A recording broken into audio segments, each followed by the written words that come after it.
Greetings, ladies and gentlemen. Today is August 5th. We've got the July Players of the Month, as well as Blake Snell, who threw a no-hitter this weekend. Let's talk about it. Hello, everybody. My name is Steven. This is the middle of the order. How are we doing today? A brand new week and the first start of the week in August here. We're getting into the dog days of summer. The postseason chase is slowly starting to heat up as teams start to fizzle away at the bottom of the standings, and those top teams are trying to fight for some division winning teams as well as wild card spots. So that is all getting underway here. Some exciting series coming up this week, if my memory serves correctly already. But yeah, we got a nice little episode for you guys here today. If you're new and you like the content, please feel free to subscribe, like the videos. Helps me out a ton, and yeah, means a lot. But with that being said, it is the first week of August, essentially, and that means we're going to dive into our July Players of the Month to get things started here. So, with that being said, let's dive into my Players of the Month for the AL side of things first. Starting with the catcher, not too hard here, Cal Raleigh from your Seattle Mariners. A .253 average, 9 home runs, 17 RBIs, and a .904 OPS. Seattle right now has the division lead over the Astros, and they're going to need everybody on that team to be producing at a high level come the last 2 months here. So Cal Raleigh is your catcher for the AL side. For first baseman, it's not even close. Vladimir Guerrero Jr. from Toronto Blue Jays. He's been arguably the best first baseman since the start of June, essentially. Definitely since the All-Star game. This month, a .358 batting average, 8 home runs, 20 RBIs, a 1.112 OPS. He's been on fire. Unfortunately, the Jays have not been. So Vladdy having to do a little bit of carrying, and he doesn't have that kind of strength in him. So stuff there, but Vladdy is your AL first baseman. For second baseman, you got to go kind of digging in the dirt a little bit. Definitely the player least stat-wise to be deserving of this, but it is Marcus Semien of your Texas Rangers. A .287 average, 4 home runs, 10 RBIs, and an .853 OPS for him. Nothing too crazy there for the Rangers. For third baseman, Rafael Devers, once again, a .362 average for him, 6 home runs, 24 RBIs, a 1.132 OPS. Boston in the hunt right now, looking to get back in a wild card position. They are only 2.5 back, I believe, of the Kansas City Royals right now. Devers is your AL. And speaking of the Royals, how about Bobby Witt Jr.? What an incredible month the kid had. His average, .489. He nearly bat .500 for the whole month of July here. The next average ranked is .391. He nearly beat it by 100 average points. Bobby Witt had an incredible month. He also came to bat with 7 home runs, 22 RBIs, and the highest OPS of the month, a 1.353. He has been on a tear right now. The Royals need him and everything going his way. For the outfielder spots, the first one, Brent Rooker. I mentioned the next highest average was .391. That would be Brent Rooker's. Your surprise, Brent Rooker. Known home run hitter, known low average guy. Second overall in MLB with average this month. He also came with 11 home runs and 30 RBIs to help out that Oakland Athletics lineup. A 1.289 OPS for him. Joining him is division rival, the Mariners, Julio Rodriguez. That's right, Julio is finally heating up this year. A .375 average for him, 4 home runs, 8 RBIs, and a 1.122 OPS.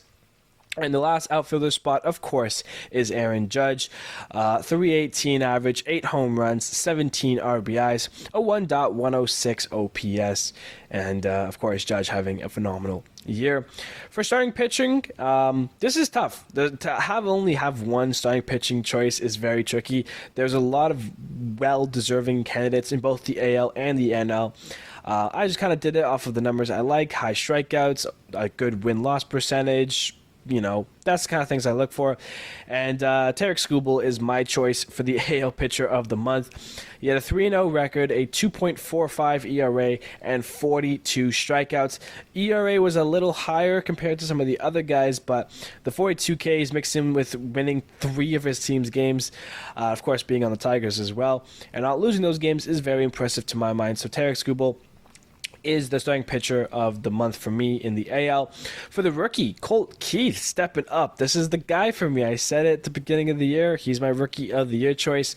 I think we're a little bit out of the ways there, but hey, have a month, kid. 322 average, 7 home runs, 17 RBIs, and a 1.048 OPS.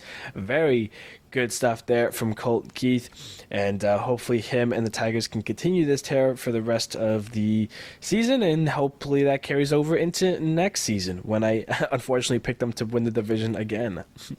And lastly, for the special / DH, I went with more the DH route and picked Anthony Santander, who had a great month, a 303 average, 9 home runs, 18 RBIs, and a 987 OPS for him there.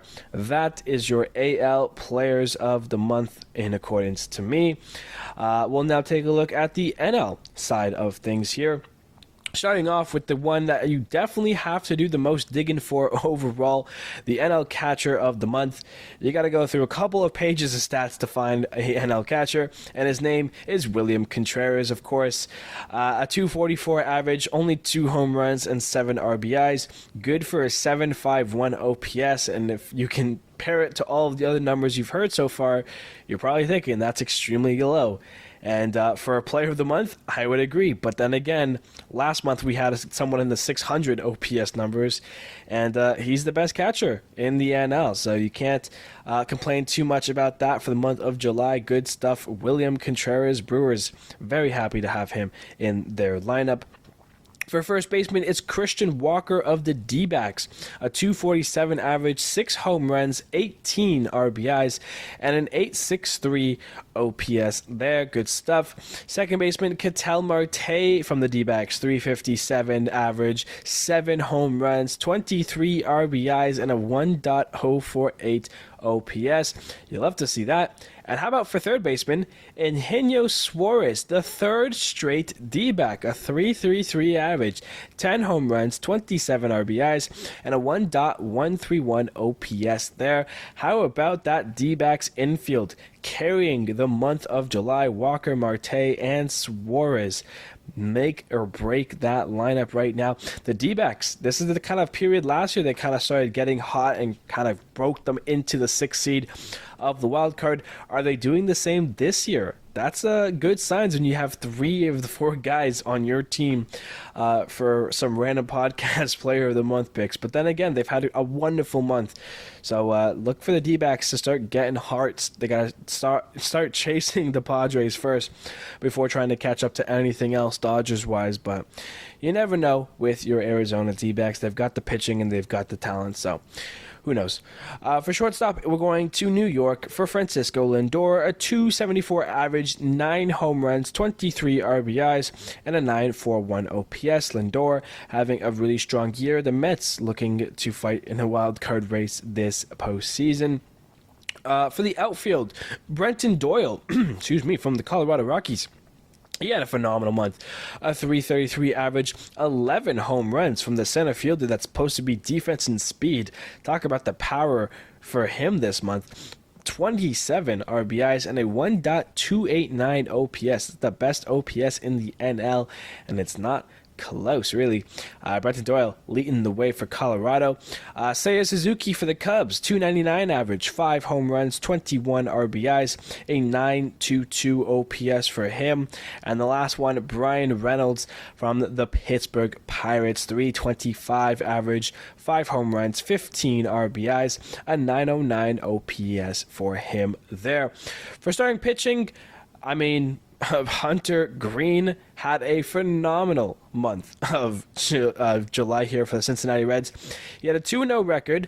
His ERA 0.33. He pitched 27 innings and only gave up 1 earned run. A very impressive month for Hunter Green. He also paired that with 29 strikeouts to his name. So Green is my pick for the NL starting pitcher of the month here.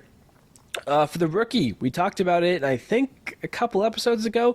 The Giants, Tyler Fitzgerald. What a streak he was on, hitting home run after home run, game after game. He finishes the month with a .321 average, 8 home runs, 15 RBIs, and a 1.239 OPS there. Good stuff overall for Fitzgerald. For the special/DH, obviously Ohtani is wonderful, and he had another great month, but so did Marcell Ozuna, who I wanted to highlight instead. A .302 average, 10 home runs, 17 RBIs, and a .993 OPS for Ozuna there. The Braves need to get hot, because right now there is another team ahead of them who is cold as ice. So Braves, Atlanta has a chance to strike, and they got to do so with the bats here. Marcell Ozuna, your special/DH NL player of the month. And that wraps up the NL side for my choices of the players of the month. All right, now let's take a look at the MLB's players of the month. They released this as well as team of the month. They did it this month, so we'll have all of that to go over. MLB's player of the month for the AL, Bobby Witt Jr., as mentioned, a crazy average, 489. The 1.353 OPS.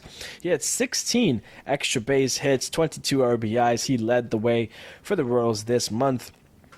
And on the NL side, it is Brenton Doyle from the Rockies, as mentioned. The .333 average, the 1.194 OPS, 11 home runs and 27 RBIs. The 1.289 OPS and 27 RBIs there. Brenton Doyle and Bobby Witt Jr., your players of the month. For pitchers of the month for the AL, they went with Taj Bradley from the Tampa Bay Rays. He as well had a great month. 31 innings pitched, 31 strikeouts, and a 1.45 ERA. So good stuff from the Tampa Bay starter. And on the NL side, they went with Dylan Cease, of course, who had a phenomenal month. A 38.1 innings pitched, struck out 49 batters to a 2.35 ERA. And of course, he threw a no-hitter as well. Dylan Cease, well-deserving. Taj Bradley, well-deserving as well. Of course, Hunter Green and Tarek Skubal were my choices. So a little different than the MLB narrative, but still great nonetheless. Both guys super deserving. For the AL, for the rookie of the month, they went with Colt Keith. As mentioned, the .322 average, the 1.048 OPS, 7 home runs, 17 RBIs. He's been great.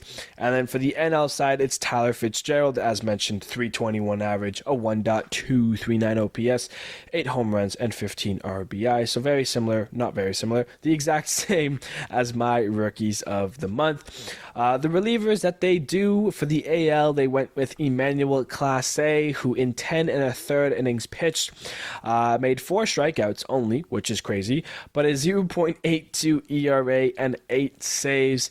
A strong month from Clase. From the NL side, they have it as Mr. San Diego Padre Tanner Scott, but of course, he was a Miami Marlin when he was putting up these numbers.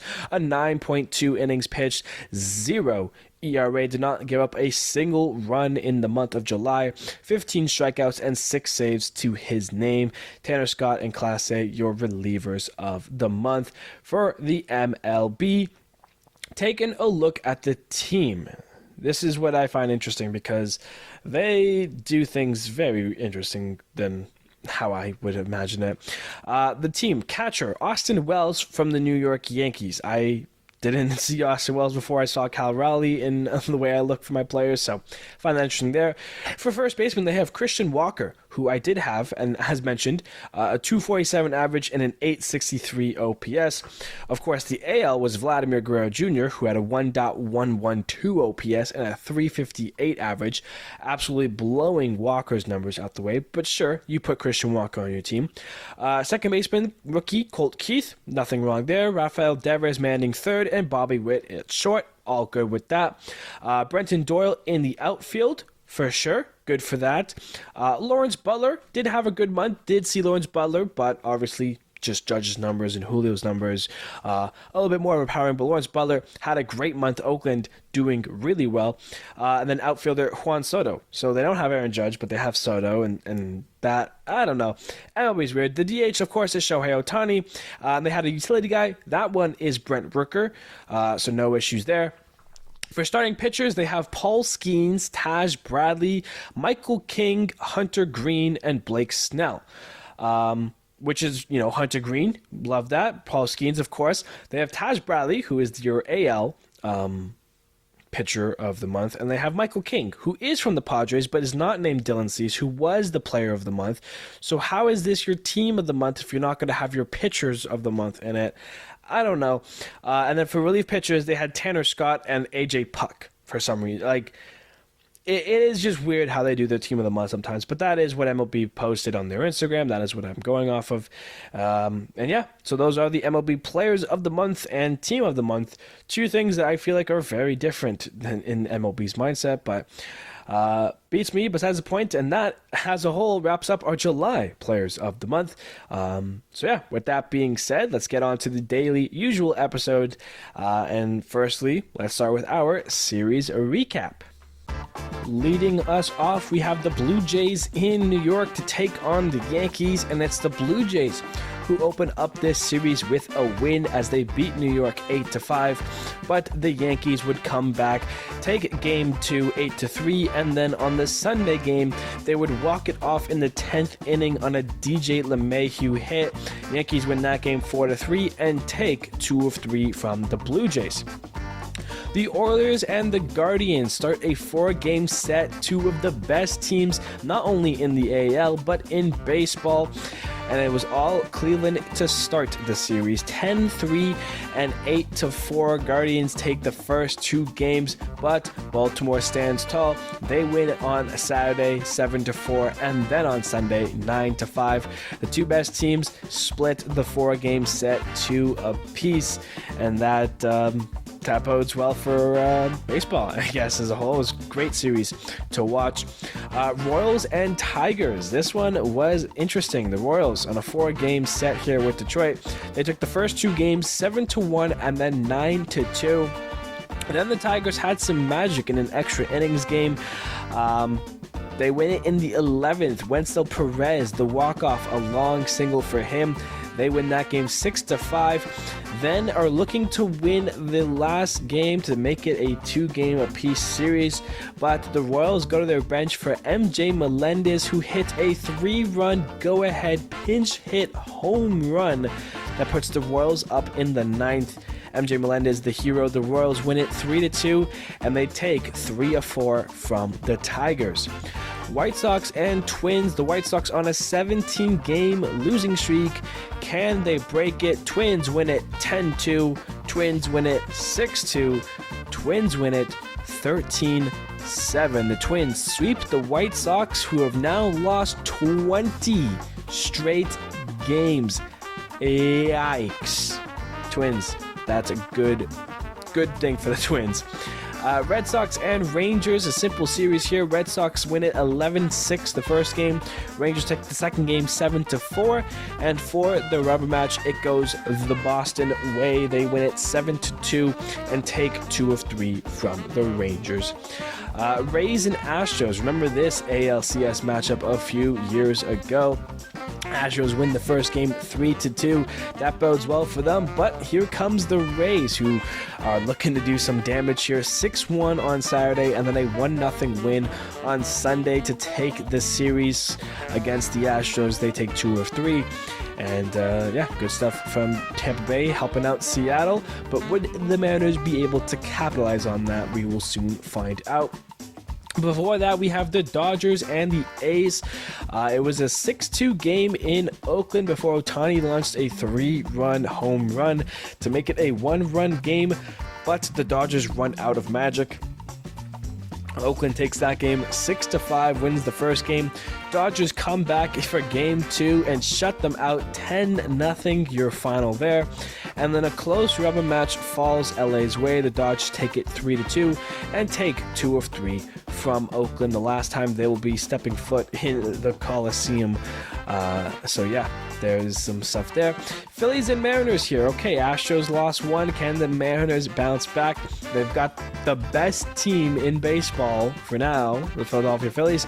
They win the first game 10-2. Big win there. Second game, how about a walk-off, bases-loaded walk in the 10th inning? The Mariners getting lucky over the Phillies' misfortune. They win that 6-5. Phillies struggling a little bit recently. They do win the last game. They break a 6-game losing streak.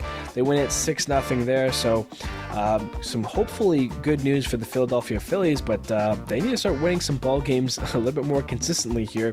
Mariners, though, take 2 of 3, get a game back on the Astros there. Mets and Angels. The Mets hunting down a postseason or wild card opportunity, something along the lines.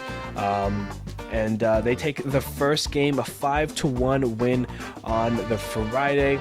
But then the Angels come back. They win it 5-4 on the Saturday. They split the first 2 games there. And on the last game, it's a 3-2 win for the Angels, who take 2 of 3 from the Mets. So good stuff there for the Angels and helping out the NL wildcard team battle there. But the Mets really needed that one, so tough one there. Marlins and Braves, a 4-game set here. Braves take the first 2. They win it 4-2 and 5-3. Marlins come back and win the next 2, 4-3 and then 7-0. They split the 4-game set 2 apiece there. Brewers and Nationals. Brewers took the opening day 8-3, your final there, but the Nationals helping out the NL Central, getting a couple wins against the Brew Crew, 6-4 on Saturday and 4-3 on Sunday. Washington taking 2 of 3 from Milwaukee, and helps out those NL Central teams, and of course helps them out in any chance they have for a postseason odds, but it is looking pretty grim. Cardinals and Cubs played a 4-game set. The Cubs scored 3 runs in the 9th to walk it off. Mike Tauchman's double wins it. They take the first game in dramatic fashion, 5-4. They then come back and win it 6-3 on the Friday game. Saturday, game 3, the Cardinals scored 4 runs in the last 2 innings. That steals a win for them as they beat the Cubs 5-4 to get a win. But the Cubs back on Sunday take down the Cardinals 6-2, your final. The Cubs do themselves a favor, taking 3 of 4 from the Cardinals, and that is a huge series for the Cardinals to be losing, so not good stuff there. Giants and Reds, that first game, how about Blake Snell? He throws a no-hitter against the Reds. Outstanding stuff as the Giants win 3-0. The Reds wouldn't take too kindly to that, though. They come back on Saturday with a 6-4 win. We look to the rematch, and it would go San Francisco's way as they take it 8-2, taking 2 of 3 from the Reds. Of course, that no-hitter, a huge moment of the weekend. As we look now to the D-backs and the Pirates, this first game was crazy. The D-backs, Corbin Carroll, how about a Little League inside the park home run to start the game, and then back-to-back home runs. The D-backs score 4 runs just like that. They scored a 5th in the first. Josh Bell, it's his D-back debut. He hits 2 home runs in this game, and it was still a close one. 9-8, your final. Diamondbacks win it. Pirates take the second game 4-2 as we look to the rematch. Another close one. The D-backs win it 6-5. Very close games here between 2 teams that I both like a lot. D-backs taking 2 of 3 though. And then we ended off here with the Rockies and the Padres. Rockies take the first game 5-2. Padres, you cannot be losing to the Colorado Rockies. They had that meeting, and 3-2 on Saturday, 10-2 on Sunday. Good stuff from San Diego, taking 2 of 3 from the Rockies. And that is your series recap. All right, for our game of the weekend here, we're going to Friday in Pittsburgh, D-backs and Pirates. I talked about how this first game got underway. Corbin Carroll, he triples, and then a throwing error by the shortstop, O'Neal Cruz, allows him to score. A little league home run is how we start this game. And then the Diamondbacks go back to back to back. Ketel Marte, home run number 25. Jock Peterson, home run number 16. And then Josh Bell, in his first at-bat as a Diamondback, hits it out of here. His 15th of the year. 4-0 Arizona there. Later on, Alex Thomas grounds into a force out that scores a run. That's right, the rally continued for a little bit. The D-backs score 5 runs in the first, a crazy hot start. Pirates would get their first run in the fourth on a Joey Bart single to make it 5-1. Very next inning, Brian Reynolds, a RBI double, makes it 5-2, and then O'Neal Cruz with the RBI single makes it 5-3. The Diamondbacks get a run in the sixth on an Alek Thomas single before the bottom of the sixth, where it's the Pirates' turn to get some runs here. Michael A. Taylor, he grounds into a force out that scores a run. Andrew McCutcheon then singles in a run. Now it's a 6-5 ball game. Brian Reynolds, he ties it with a single. They come back from 5-0 to tie it up 6-6. And then on a home plate collision challenge, it was upheld. The tag play would stand, and O'Neal Cruz would single in a run. 7-6 Pittsburgh. Top 7 now. It's Josh Bell again in his D-backs debut, his second home run, number 16 on the year. That ties it up 7-7 Arizona and Pittsburgh. Top of the 8th, Geraldo Perdomo doubles in a run to make it 8-7. And then at the top of the 9th, it's Ketel Marte again, his second home run of the game, 26th on the year, makes it 9-7. And it's a good thing he hit that home run, because in the bottom of the 9th, Rowdy Tellez singled in a run to make it 9-8, and if it wasn't for that Marte home run, it would have been 8-8, and we would have needed more, but it was the home run that won it for them. In total, the D-backs hit 5 home runs. Crazy stuff there. They win it 9-8, outplay Pittsburgh, and get the first game of the series, and that is your game of the weekend. All right, let's get into that baseball news. And of course, we're talking about Blake Snell's no-hitter against the Giants. A great game for him overall. One of his best of his career, the first time he's ever gone into the 9th inning, and it was for the no-hitter. He threw 114 pitches this day. Threw most of the fastball, 53 fastballs, 40 curveballs, 16 changeups, and 5 sliders. His fastball was electric, reaching close to 99 miles an hour. Meanwhile, his curveball was dropping as low as 78 miles an hour. So great stuff there. He only threw a couple of sliders, but they're about 90 miles an hour as well, 89-ish. So good stuff overall there. He got them swinging like a fool on some of those pitches. On the 52 swings that the Reds batters took in this game, they swung and missed at 21 of those pitches, a 40% chase rate, or a whiff rate, I should say.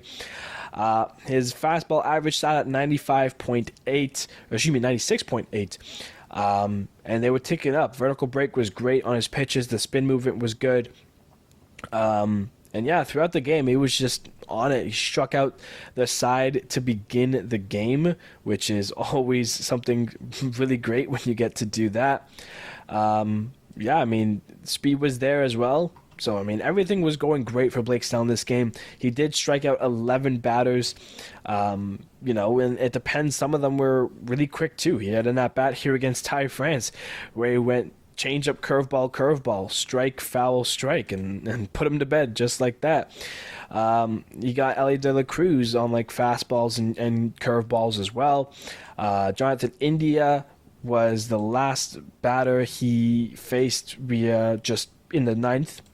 before. He had a 1-2-3. He went Espinal, India, Ellie De La Cruz. Ellie De La Cruz was the last batter. He just threw a fastball, 97 miles an hour, middle high fastball, and Ellie just lined out to end it. But yeah, throughout the game, he was just getting his guys. He struck out India to start the game on 3 straight pitches. Immediately struck out Ellie De La Cruz on 4 pitches as he fouled one of those balls off. And then Spencer Steer was no match for him as well. Strike, ball, strike. He threw 3 curveballs in the dirt, 2 of which were swung on. He was dirting them, and the Reds were swinging. And that's easy when the Reds are helping you out, when the other team is swinging at your pitches in the dirt. Makes it very easy to reduce hits, and in this case, no hits. Only one of his balls were hit hard as well, so Blake Snell in complete control, and kind of has been as well for the last couple of starts here.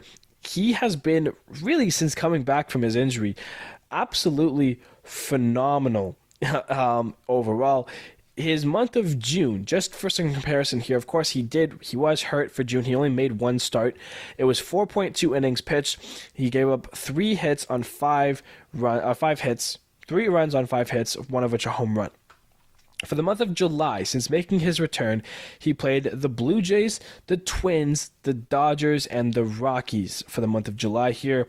And in that month, he made 4 starts, like as mentioned, 24 innings pitched, 8 hits, 2 earned runs, 30 strikeouts. That's good for a 0.75 ERA.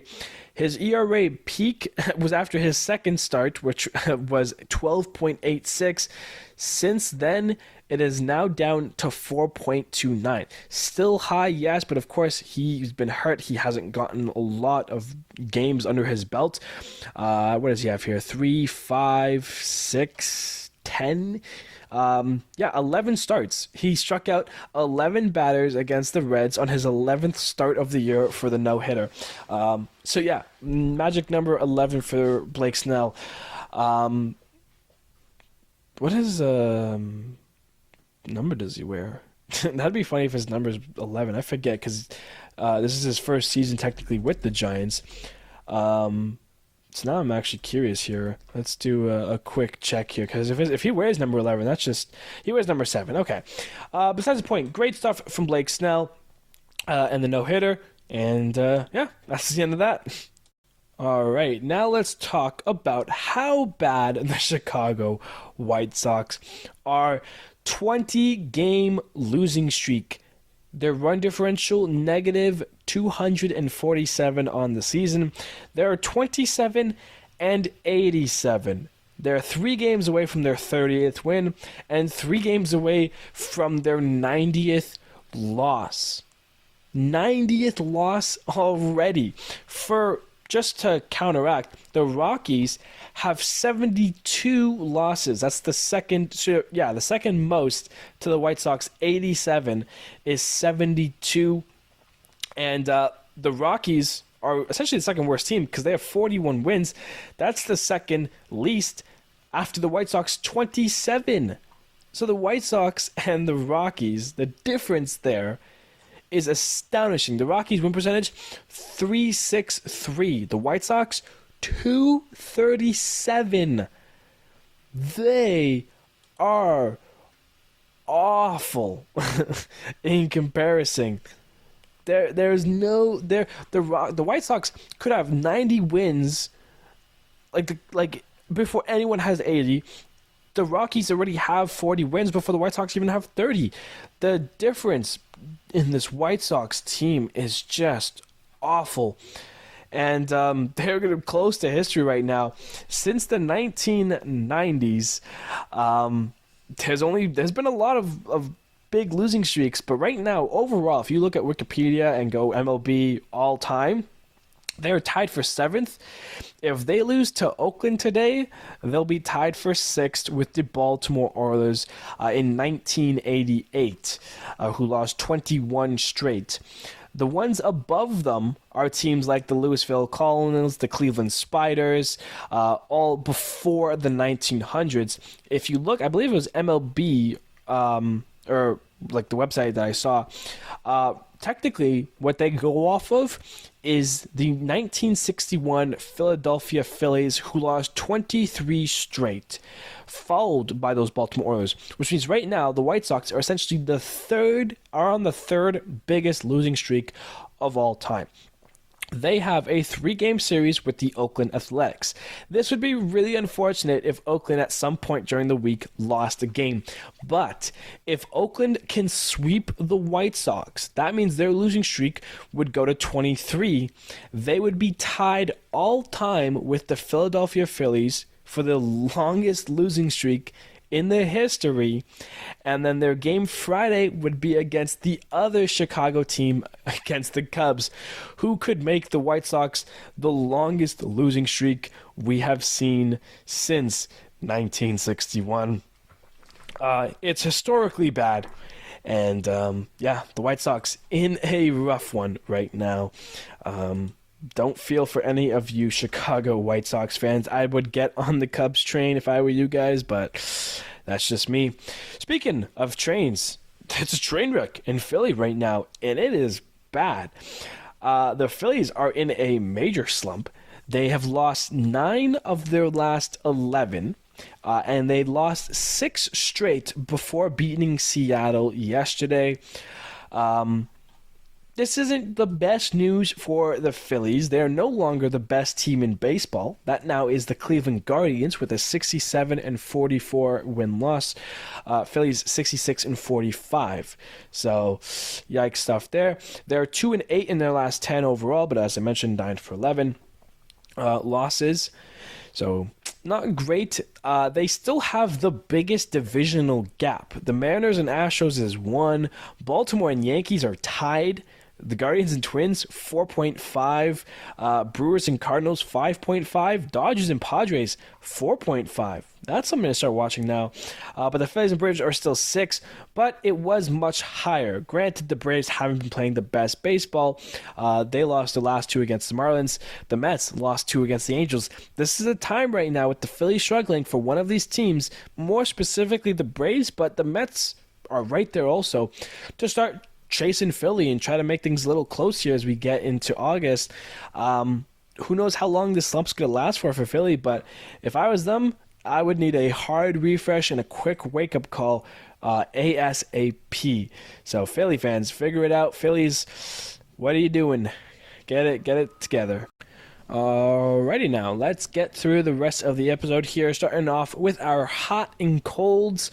Of course, leading the way for the hots, Vladimir Guerrero Jr., 15 for 28. He's been on a tear, 7 doubles, 3 home runs, 8 RBIs, 8 runs, 4 walks, a 1.713 OPS for him. Extremely good there, but right behind him, of course, Aaron Judge.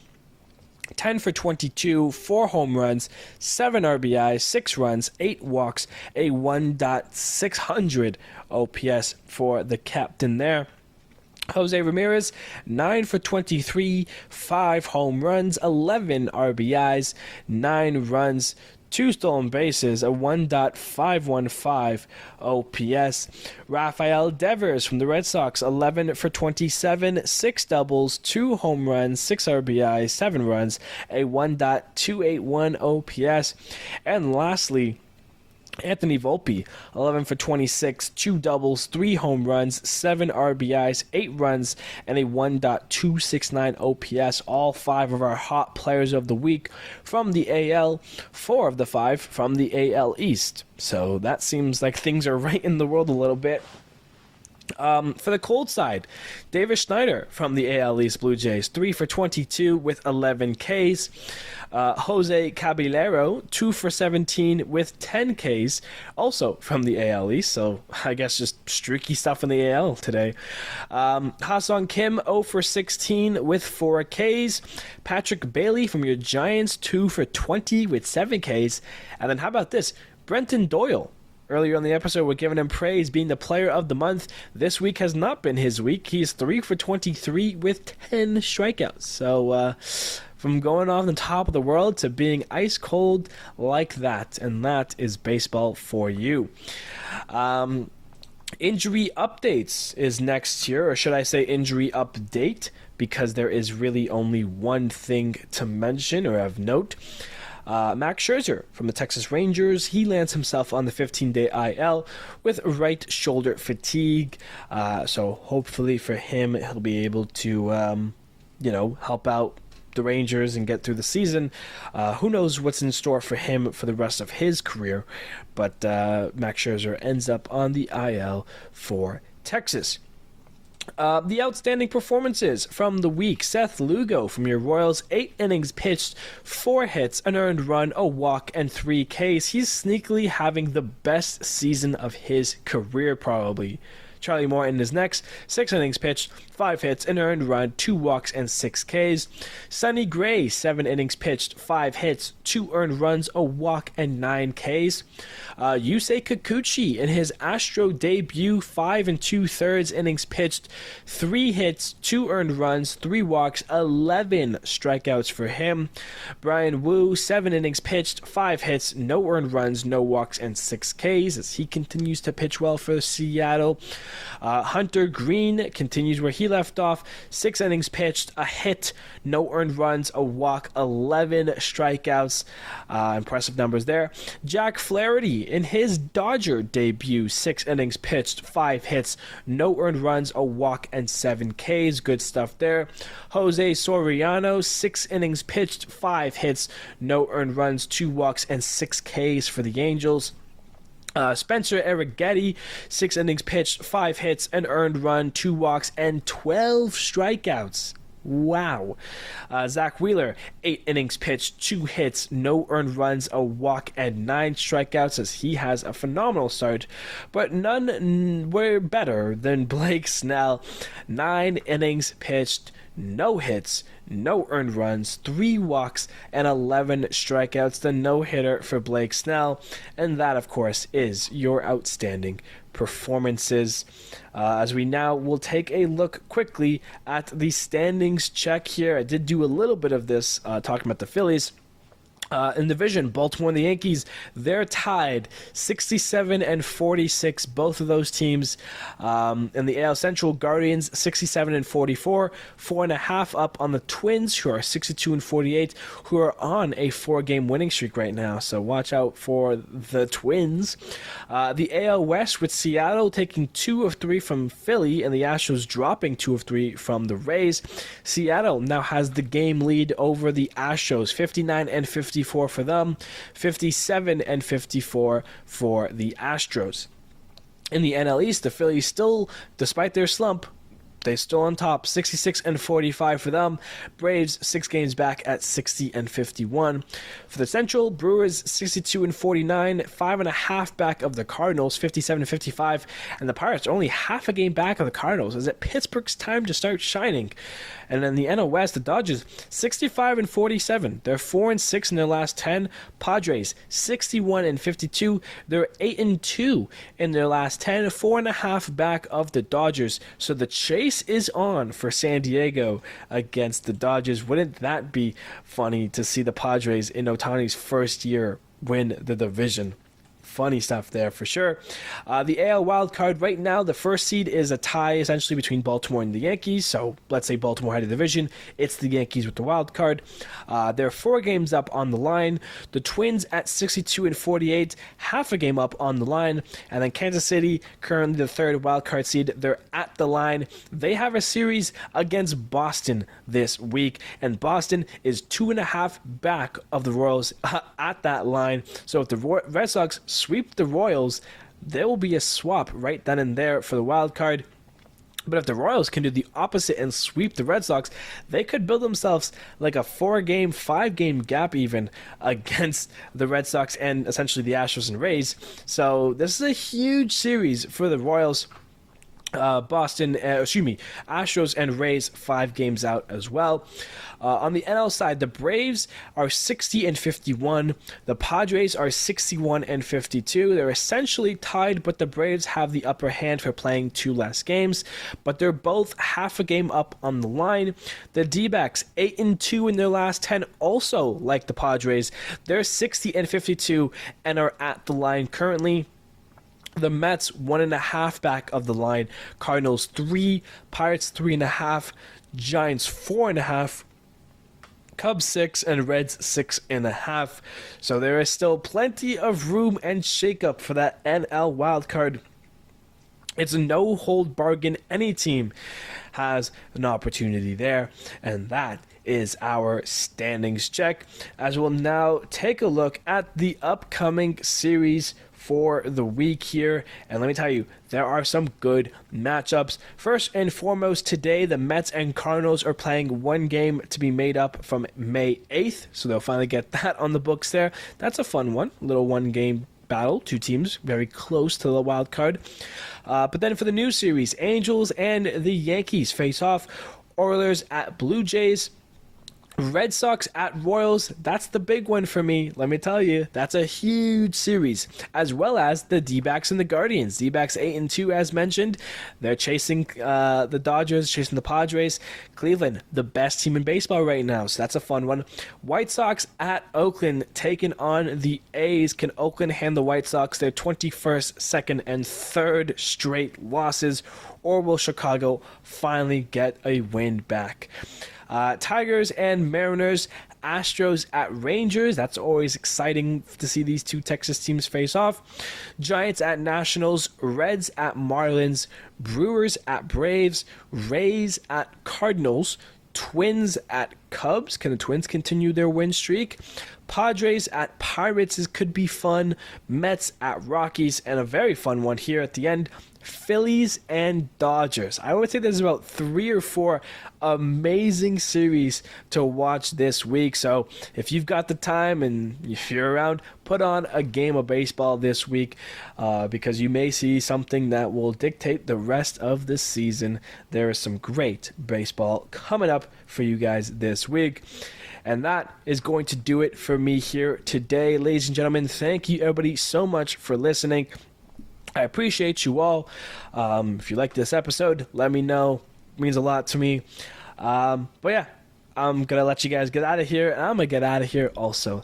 Thank you, everybody, so much. And I will see you on Friday.